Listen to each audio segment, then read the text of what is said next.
तो खबर India voice में आप सबका स्वागत है। बुलेटिन की शुरुआत करेंगे बड़ी और अहम खबर के साथ। संभल से बड़ी खबर आपको बता दें, जहां संभल हिंसा में एक और आरोपी अरेस्ट किया गया है। एसपी पर गोली चलाने वाला गिरफ्तार हुआ है। आरोपी शाहजेब उर्फ शहबाज की गिरफ्तारी हुई है। आपको बता दें कि उत्तर प्रदेश स्थित संभल में 24 नवंबर 2024 शाही जामा मस्जिद बनाम हरिहर मंदिर मामले में कोर्ट के आदेश पर सर्वे के बाद हुई हिंसा के मामले में एक और आरोपी को दिल्ली से गिरफ्तार किया गया है। आरोपी की पहचान साजिद उर्फ टिल्लन के तौर पर हुई है। इस संदर्भ में एसपी के बिश्नोई ने जानकारी दी है और आरोप यह है कि साजिद उर्फ टिल्लन ने एसपी के बिश्नोई और उनके पीआरओ पर गोली चलाई थी जो उनके पैर में लगी थी। एसपी ने बताया कि आरोपी को पकड़ने के लिए दिल्ली के लक्ष्मीनगर और जहांगीरपुरी में दबिश दी गई। बाद में उसे दिल्ली से ही गिरफ्तार किया गया। आरोपी के पास से हथियार और जिंदा कारतूस बरामद हुए।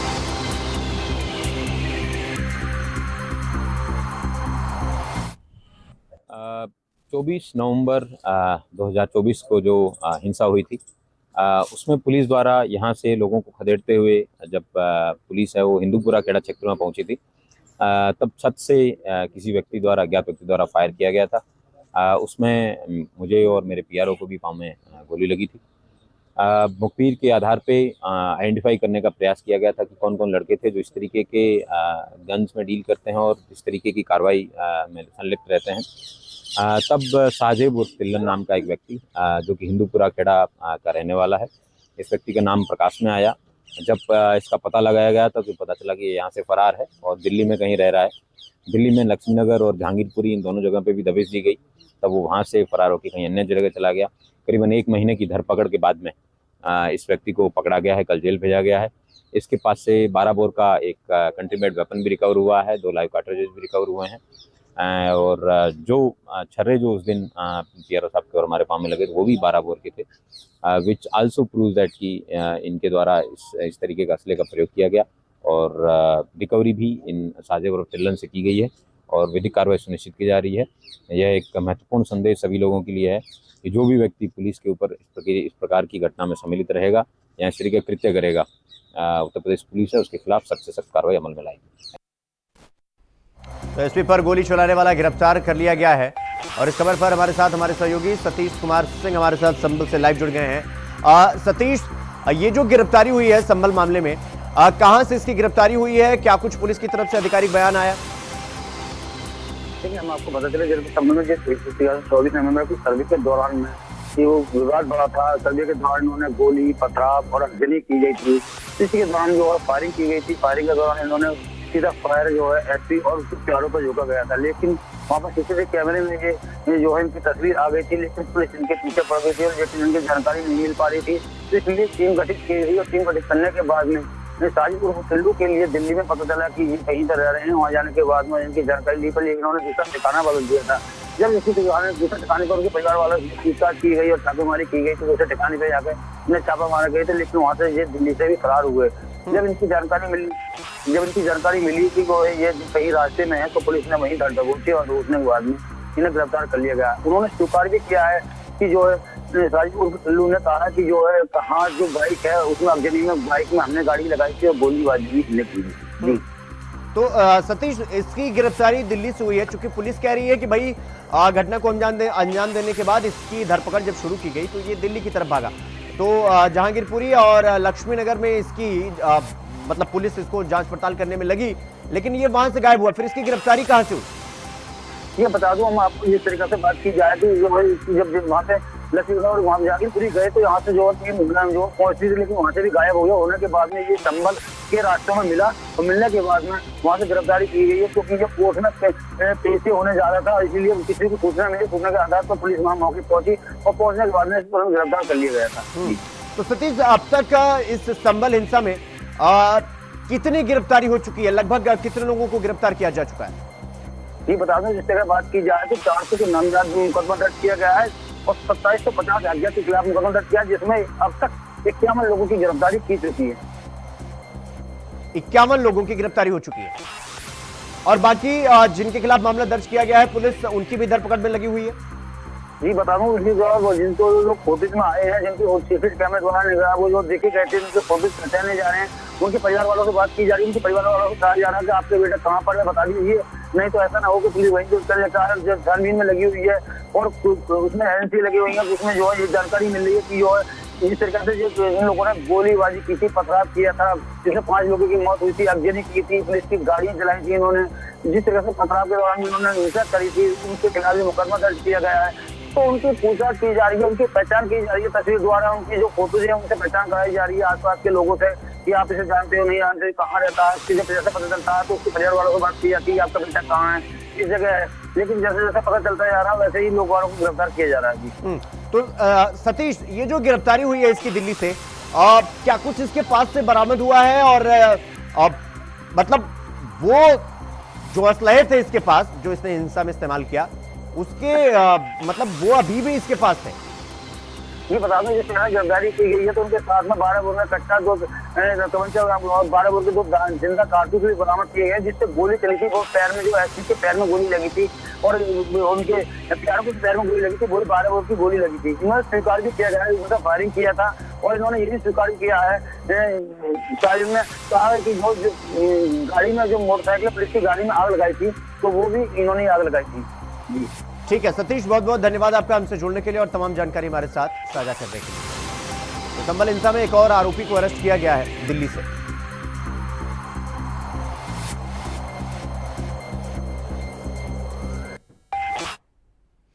तो प्रयागराज से बड़ी खबर आपको बता दें कि महाकुंभ की तैयारियां जोरों पर। 13 जनवरी से महाकुंभ शुरू होगा। जीआरपी में जवानों की उनको तैनात कर दिया गया है और महाकुंभ की सुरक्षा में जवान तैनात रहेंगे। महाकुंभ के लिए 200 जवान रवाना हो चुके हैं। तो सुरक्षा पर सीएम योगी की पूरी नजर। यानी कि आपको बता दें कि 13 जनवरी से पहला स्नान शुरू होगा अब महाकुंभ का, और जिसके लिए तमाम तरह की तैयारी की गई है और खुफिया पुलिस को भी लगा दिया गया है, स्लीपर सेल्स को एक्टिव कर दिया गया है और तमाम तरह की सुरक्षा सीसीटीवी कैमरों से चप्पे चप्पे पर नजर रखी जाएगी। 40,000 पुलिसकर्मियों की तैनाती कर दी गई है। यानी कि किसी प्रकार की कोई लूप होल्स मुख्यमंत्री की तरफ से छूट नहीं दी जाए। तो इस खबर पर हमारे साथ हमारे सहयोगी शोएब रिजवी हमारे साथ प्रयागराज से जुड़ गए हैं। शोएब, महाकुंभ का जो पहला स्नान है वो 13 जनवरी को होगा और जीआरपी के जवानों को भी बुला लिया गया है। क्या कुछ जानकारी आपके पास? देखिए, निश्चित तौर पर 13 जनवरी से जो स्नान पर्व है वो शुरू हो जाएगा और खासतौर से जो शाही स्नान, जिसे अमृत स्नान के नाम से इस बार जाना जाएगा, वो 14 तारीख को है, जिसमें जो अखाड़े हैं, 13 अखाड़े हैं, उससे जुड़े साधु संत उसमें स्नान करेंगे।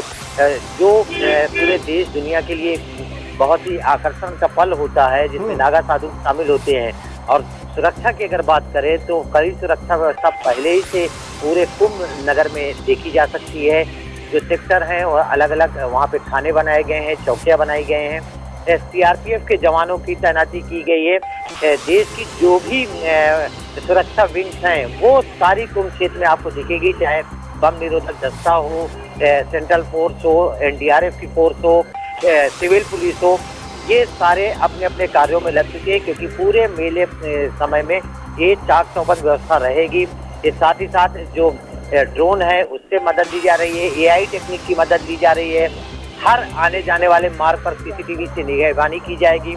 न सिर्फ जल, थल, नाभि, इन तीनों जगहों से पूरे मेला पे नजर रखी जाएगी। किसी भी घटना से निपटने के लिए जो त्वरित बल है, एसटीएफ हो, सीआरपीएफ के जवान हो या जो भी सुरक्षा एजेंसियां हैं, वो मेला क्षेत्र में पहले से एक्टिव हो चुकी हैं, क्योंकि ये एक बहुत बड़ा सनातन धर्म का मेला लगने जा रहा है। 40 करोड़ श्रद्धालु इस मेला के दौरान आएंगे। 13 जनवरी से इसकी शुरुआत होगी, 26 फरवरी को अंतिम स्नान पर्व होगा।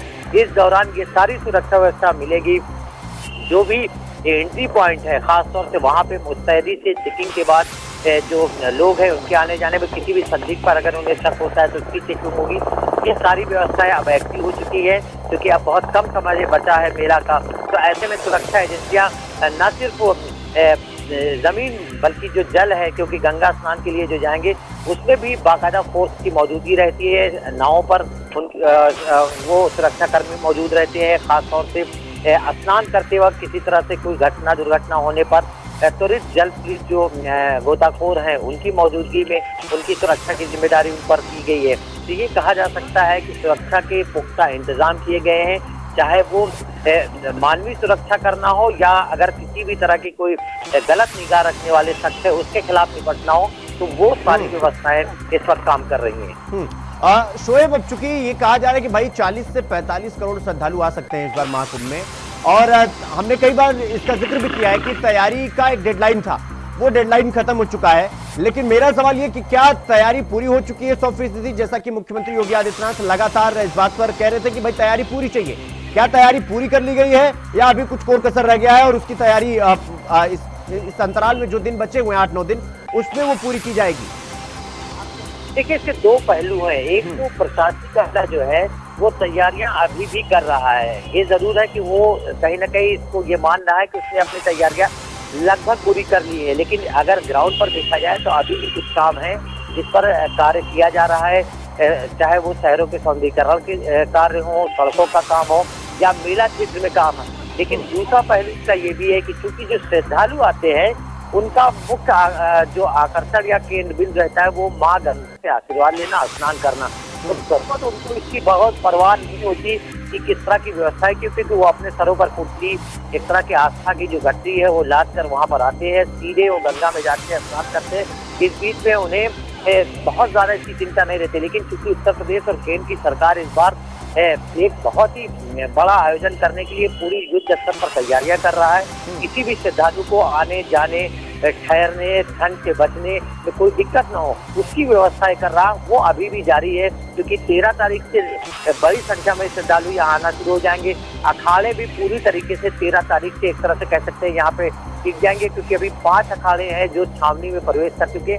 छावनी में प्रवेश करने का मतलब है कि कुंभ क्षेत्र में जो उनके रहने की जगह है, जो उनके टेंट है, वहां पर वो आ चुके हैं। लेकिन क्योंकि 13 अखाड़े हैं, जो बचे हुए अखाड़े हैं, इन 13 तारीख के स्नान पर उससे पहले वो भी इस संगम क्षेत्र में प्रवेश कर जाएंगे। तो कह सकते हैं कि 13 अखाड़ों के अपने जो कैंप है, जब वहाँ साधु संत और नागा साधु आ जाएंगे तो मेला अपनी पूरी चरम पर आ जाएगा, उस पूरी रौनक आ जाएगी। और जब स्नान पर्व शुरू हो जाएगा तो ये सारी व्यवस्थाएं अपने आप सुचारू रूप से चलेगी। हालांकि अभी भी ये जो है वो जारी है, क्योंकि मुख्यमंत्री योगी आदित्यनाथ बहुत गंभीर है और उम्मीद की जा रही है कि 1-2 दिन में हो सकता है वो फिर विजिट करें।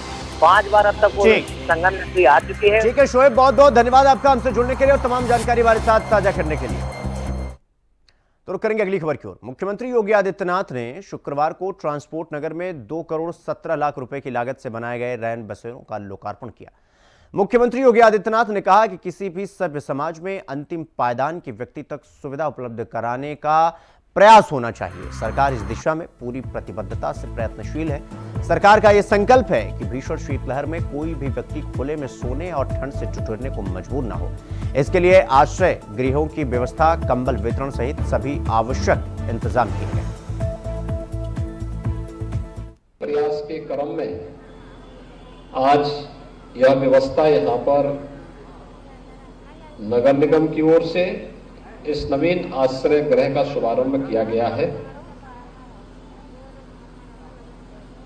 साथ ही यहां पर जरूरतमंदों को कंबल वितरण का भी कार्यक्रम किया गया है। प्रदेश भर में कोई भी जरूरतमंद इस भीषण शीतलहरी में ठिठुरने के लिए मजबूर न हो, बल्कि उसको आवश्यकता के अनुरूप ऊनी वस्त्र प्राप्त हो सके। सरकार ने राजस्व विभाग के माध्यम से पहले ही हर जनपद को पर्याप्त धनराशि उपलब्ध करवाने की व्यवस्था की है और उस क्रम में हर जनपद में पर्याप्त मात्रा में कंबल वितरण का कार्य हमारी जनप्रतिनिधियों के माध्यम से हो रहा है। सरकार अगर किसी पहल को आगे बढ़ा रही है तो समाज का हर तबका भी इसमें बढ़ चढ़ करके भाग लेता है। इसके पीछे हर जरूरतमंद के साथ हम उसकी विपत्ति के समय खड़े हो सके, यही होता है और वह पवित्र भाव आज झलकता हुआ दिखाई दे रहा है। ये भीषण शीतलहरी है, अगले कुछ दिनों तक यह चल सकती है। सावधानी और बचाव से ही हम लोगों को एक स्वस्थ जीवन जीने के लिए प्रेरित कर सकते हैं। खुले में कोई न रहे।